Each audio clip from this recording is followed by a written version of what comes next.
বিবাহের মহারণা কি দিয়ে দেওয়া উত্তম ও মহারণা বাকি রাখা যাবে কিনা? বিবাহের মহারণা হিসেবে যা মনে চায় দিতে পারেন। রাসূল আকরাম সাল্লাল্লাহু আলাইহি ওয়াসাল্লাম মেয়ে ফাতেমা রাদিয়াল্লাহু তাআলা আনহাকে মজার একটা ঘটনা বলি। ফাতেমা রাদিয়াল্লাহু তাআলা মোহর ধার্য হয়েছে, ধার্য হওয়ার পরে আমাদের মেয়েদের আজকাল শিকার আছে এখান থেকে। আলী রাদিয়াল্লাহু তাআলা আনহু বাসরে যাবেন, হঠাৎ করে ফাতেমা রাদিয়াল্লাহু তাআলা রাসূল আকরাম সাল্লাল্লাহু আলাইহি ওয়াসাল্লাম বলতেছেন যে ভালো কথা বাসর হবে বুঝলাম, আমার মহারণার টাকা কই, মহারণার টাকা দিতে বলেন আগে। এখন রাসূল আকরাম সাল্লাল্লাহু আলাইহি ওয়াসাল্লাম আলীকে ডাক দিয়ে বলছেন, আলী মহারণার কি আছে তোমার? কয় রাসূল আমার কাছে কিচ্ছু নাই। উনি চিন্তা করছে বাকি দিবে আরই। কয় না, এখন তো ওখান থেকে তো 144 দ্বারা জারি করছে যে আগে মহারণা পরিশোধ করতে হবে, এখন কি করা? তো আর কিছু নেই তোমার কাছে? বলে রাসূলুল্লাহ একটা লৌহ বর্ম আছে, ওইটাই দিয়ে দাও। পরবর্তীতে ওইটা দিয়ে তারপরে বাসরে গেছে। আর আজকাল তো মাশাআল্লাহ বুড়া হইয়া কবরে চলে যায়, মহারা দেওয়ার কোনো খবর নাই। আর আমাদের মহিলারা এমন সোজা সোজা বলে যে কি বলো, মহারণা দিয়ে কি করবো, তুমি থাকলেই তো আমার, আর কি লাগে, এই দিল আর কি নিজের সর্বনাশ করে। আর ছেলেও আরেক বাটপার, বলে যে আরে কিসের 2 লাখ 4 লাখ 20 লাখ মহারণা, আমি এই যে ইটালি ভিসা আসতেছে চলে যাবো, কোটি কোটি টাকা কামাবো, সবই তো তোমার। ও দেয় পাম্পট্টি আর মেয়েরা এখান থেকে চান্সে পড়া মাফ করে দেয় শেষ। আর ইসলাম বলে আরে বেকুব মাফ করবি কেন, তুই তোর আদায় করে নে, বলে দূরে থাক, 10 হাত দূরে থাকো ভাই, আগে মহারণা পরিশোধ করো তারপর আগাও সামনে। কথা কি বুঝাতে পারছি? অতএব মহারণা হিসাবে নগদ টাকা দেওয়া যায় আছে, জিনিসপত্র দেওয়া যায় আছে, যে কোনো কিছু দিয়ে আদায় করতে পারবেন স্ত্রী যদি তাতে সম্মত থাকেন। মুতাজিলা কারা এবং তাদের চেনার উপায় কি? মুতাজিলা একটা সম্প্রদায় ভাই, যাদের অনেক পরিচয় আছে। একটা পরিচয় হলো তারা ঈমান এবং কুফরের মধ্যবর্তী আরেকটা স্তর তারা স্থাপন করে, এবং কবিরা গুনাহ করলে তাদেরকে তার মনে করে যে ইসলাম থেকে খারিজ হয়ে গেছে। এরকম চরমপন্থী অনেক বক্তা আজকাল বাইর হয়েছে মুতাজিলাদের মতো।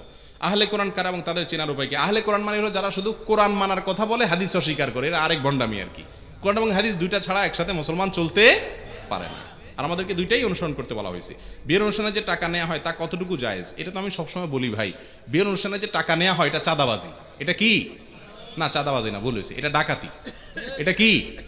ডাকাতি। ডাকাতি আর বিয়ের অনুষ্ঠানে টাকা তোলা, এই দুইটার মধ্যে পার্থক্য হলো ডাকাতির সময় একটা ছুরি ধরে বা একটা পিস্তল ধরে, আর বিয়ের অনুষ্ঠানে ছুরি পিস্তল ধরে না, একটা টুল নিয়ে আবার কাগজ কলম নিয়ে বসে। ঠিক না বেঠিক? যাওয়ার সময় বলে যে ভাই দিয়ে যান। আমার মনে হয় হোটেল লালারাও এর চাইতে ভালো, কারণ হোটেলে অনেক হোটেল আছে, খাওয়া দাওয়া করে অনেক কি বাংলাদেশে বেশিরভাগ হোটেলে খাওয়া দাওয়া করে এরপরে যাওয়ার সময় বলে ভাই বিলটা দেন, একটা ভদ্রতা দেখায়। আর বিয়ের বাড়িতে খাওয়ান দাওয়ান পরে চান্দু, আগে ঢুকতেছেন পয়সা করে দিয়ে তারপরে ঢুকেন। মানে হোটেলেও তো এত রেস্টুরেন্টের চাইতেও খারাপ। ঠিক না বেঠিক? এই জন্য যুবকরা বিয়ে করবেন, চাঁদাবাজি করবেন না। বিয়ের কার্ড পাইলে আজকাল মানুষের পেটে ব্যথা শুরু হয়। আমার মতো গরিব মানুষ যারা মধ্যবিত্তের, এই বেচারাদের টেনশন শুরু হয়ে যায়, আরে বাবা এই মাসে 3টা বিয়ের কার্ড আসছে, লাইফ শেষ। কারণ খামু 500 টাকা দিতে 2000 টাকা, হোটেলে খেলে দিচ্ছে ভালো। অতএব আপনার বিয়ের সময় মানুষের থেকে এইভাবে চাঁদাবাজি করবেন না, এগুলো জায়েজ নেই। হজে যাওয়ার আগে দাওয়াত করে আত্মীয় স্বজনকে খাওয়ানো হয়, তা কতটুকু জায়েজ? এটা আরেক খারাপ কাজ। হজে যাওয়ার আগে আপনি আত্মীয় স্বজন খাওয়াবেন কেন? এটার মানে হলো অনেক সময়, আল্লাহ মাফ করে, সবার উদ্দেশ্য একরকম থাকে না, অনেক সময় উদ্দেশ্য এরকম থাকে যে আমি যে যাচ্ছি হজে, তোমরা একটু শুনো, তোমরা একটু জানো, আমার আশা করতে হাজি সাহেব বলবা, এতদিন আব্দুল হাই বলছো, এখন বলবা আল্লাহ হাজে আব্দুল হাই।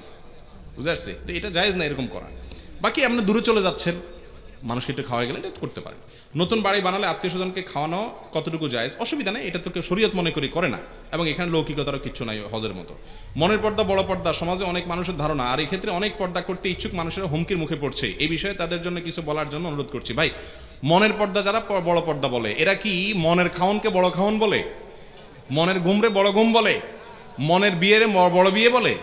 এটা টাউট নাম্বার 1, তো বাটপার। কারণ সব কিছুতে বুঝে যে না মনেরটা চলে না, কিন্তু এই পর্দার বেলায় আসলে, দিনের বেলায় আসলে মনেরটা বড় পর্দা হয়ে যায়। হ্যাঁ, একজন মানুষ মনেও পর্দা করতে হবে, বাইরেও কি করতে হবে? পর্দা করতে হবে। আল্লাহ বলেছেন ওয়াজারু জাহিল ইসলাম আবাওয়াতে না, দুইটাই করতে হবে। ঘরে ছবি থাকলে রহমতের ফেরেশতা প্রবেশ করে না, কিন্তু নিত্য প্রয়োজনীয় বিভিন্ন ব্যবহার্য দ্রব্যের মোড়কে এবং টাকাতেও ছবি থাকে। ছবি থাকলে এটা পকেটে থাকে, অতএব পকেটে ভাঁজ করা থাকলে সেখানে রহমতের ফেরেশতা ঢুকতে অসুবিধা নাই। এটাকে সম্মানজনকভাবে ঝুলিয়ে রাখার পরে শরীয়তে কি নিষেধাজ্ঞা? ইসলামে সুদ হারাম। একজন মুসলিম হয়ে কমার্স গ্রুপ নিয়ে পড়াশোনা করা কি ঠিক আছে? যেহেতু কমার্স গ্রুপের প্রায় সব বইতে সুদ নিয়ে অহরহ আলোচনা করা হয়। খুবই গুরুত্বপূর্ণ একটা প্রশ্ন, বিশেষ করে আমাদের শিক্ষার্থী ভাইদের জন্য। এই বিষয়ে আমাদের একটা বক্তব্য আছে ইউটিউবে। আবারও বলছি যে বিশ্বের বড় বড় স্কলাররা, বিশেষ করে অ্যারাবিয়ান স্কলারদের অনেকের এই বিষয়ে আপনার অ্যানালাইসিস আছে এবং তারা বিষয়ে গবেষণা করে জবাব দিয়েছেন। আর সেটার খোলাসা হলো এই পড়াশোনার জন্য, জানার জন্য যে সুদ এভাবে হয়, চক্রবৃদ্ধি হার, এটা জানার জন্য যদি কেউ সুদি অঙ্ক কষে তাতে সরাসরি হারাম হবে না। তার যদি নিয়ত থাকে আমি শুধু জানলাম জিনিসটা, জেনে রাখলাম যে সুদ এভাবে কষা হয়, কিন্তু আমি এটাকে অ্যাপ্লাই করে কখনো হারাম কামাবো না, এরকম যদি সিরিয়াসনেস থাকে তার ভিতরে, ইনশাআল্লাহ সুদি অঙ্ক কষার কারণে তার কি হবে না, গুনাহ হবে না। টিচারও যদি পড়ায় তারও কি হবে না, গুনাহ হবে না। জেনারেল লাইনের পড়াশোনার ক্ষেত্রে মাধ্যমিক আর উচ্চ মাধ্যমিক শ্রেণীতে বাংলা বিষয় প্রায় বেশিরভাগ শব্দগুলো, গল্পগুলো হিন্দুদের নিয়ে লেখা। এ বিষয়ে কিছু জানতে চাই, এসব পড়ে মুসলিমদের কোনো লাভ আছে কিনা। দেখুন, বাংলা ভাষা শেখাটা আমাদের দরকার, যেটা আমাদের মাতৃভাষা। এখন মাতৃভাষা শিখতে গিয়ে যদি হিন্দুদের কোনো ঘটনা চলে আসে, গল্প চলে আসে, তো আপনার কোনো গুনাহ হবে না। কিন্তু যদি সেখানে কোনো এমন কোনো বর্ণনা থাকে, বিবরণ থাকে যেটা আল্লাহর সঙ্গে শিরক করা ইত্যাদি, তাহলে সেগুলো আসলে পাঠ করা আমাদের উচিত না। মুশকিল হলো দুঃখজনকভাবে বাংলা আমাদের সেখান থেকেই শিখতে হয়। এই জন্য দোষ নিজেদের, কারণ আমাদের একসময় আমরা আলেম ওলামারাই একসময় বলতো বাংলা হিন্দুদের ভাষা, এসব বললে দায়িত্ব দিয়ে দিয়েছে হিন্দুদেরকে, আমরা বাংলা চর্চা করি না, অথচ আমাদের করা উচিত ছিল। পশ্চিম দিকে থুতু ফেলা গুনাহ, পশ্চিম দিকে ফিরে যদি নিচের দিকে ফিরে থুতু নিক্ষেপ করে তাহলে গুনাহ হবে না, তাহলে গুনাহ হবে না। কেবলার দিকে থুতু ফেলা নিষেধ আছে ইবনে হাব্বানের হাদিসে, এবং হাদিসটি সহিহ। কিন্তু কেউ যদি নিচের দিকে ফেলে, কেবলার দিকে মুখ কিন্তু নিচের দিকে ফেললেন, তাহলে এটা কেবলার দিকে ফেলানো হবে না। কেবলার দিকে হলো আপনি বৈশা সোজা যদি সামনের দিকে মারেন, তো এটা কেবলার দিকে হবে।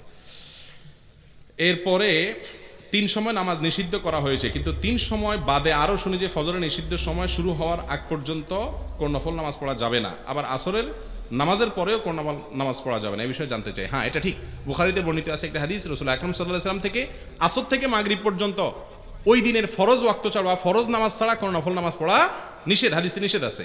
আবার ফজরের পর থেকে সূর্য ওঠার আগ পর্যন্ত এই টাইমটাতে ওই দিনের ফজর নামাজ ছাড়া বা ফরজ নামাজ ছাড়া নফল নামাজ পড়া কি নিষেধ আছে। এই জন্য এটাকে মাকরুহ বলেছেন উলামা কেরাম, হারাম বলেন নাই।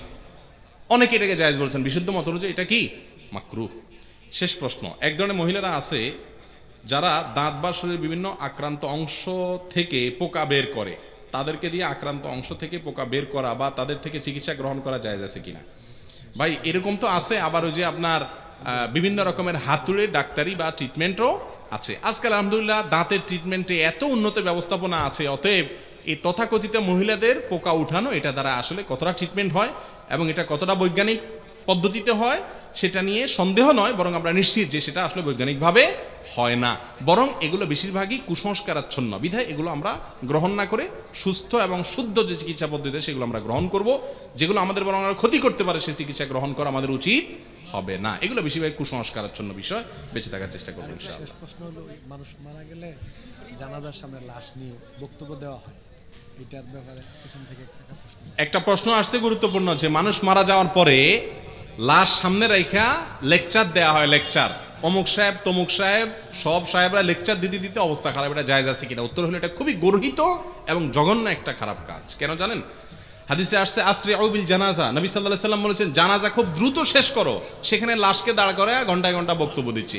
বড় জোর এই লাশের যে ওলি, অভিভাবক, যিনি মারা গেছেন তার ছেলে বা বাপ, এরকম কেউ দাঁড়ায় যদি বলে যে ওনার কোনো পাওনা দেনা থাকলে আমাকে বলেন, এই জাতীয় দরকারি কথা বলা যেতে পারে। আমাদের দেশে জানাজার লাশকে শোয়া বলে লোকটা ভালো আছে কিনা, সবাই বলে হ্যাঁ ভালো ছিল। আপনাদের এই যোগায় দেওয়ার, এই ভোট দেওয়াতে কোনো লাভ হবে না যদি সে আসলে কি থাকে, খারাপ থাকে। বিধায় লাশকে সামনে রেখে লম্বা চড়া বক্তব্য দেওয়া এটা উচিত না, এটা জায়েজ নাই। ধন্যবাদ প্রিয় দর্শক সম্পূর্ণ ভিডিওটা দেখার জন্য। আশা করি আপনারা অনেক কিছু শিখতে পারছেন, বুঝতে পারছেন। খুবই গুরুত্বপূর্ণ ভিডিও। এরকম ভিডিও দেখলে অনেক কিছু শেখা যায়, ইসলামের ব্যাপারে অনেক কিছু ধারণা পাওয়া যায়। এই জন্য আমরা ইসলামিক ভিডিও দেখব। ইসলামিক ভিডিও দেখলে মন্দ ভিডিওর থেকে বিরত থাকা যায় আর ভালো কাজ করতে উৎসাহ হই। এই জন্য আমরা ইসলামিক ভিডিও দেখব, বন্ধুদের সাথে শেয়ার করব আর সাবস্ক্রাইব করতে ভুলব না। পরবর্তী ভিডিও যেমন আপনারা দেখতে পারেন এই জন্য সাবস্ক্রাইব করব। আসসালামু আলাইকুম।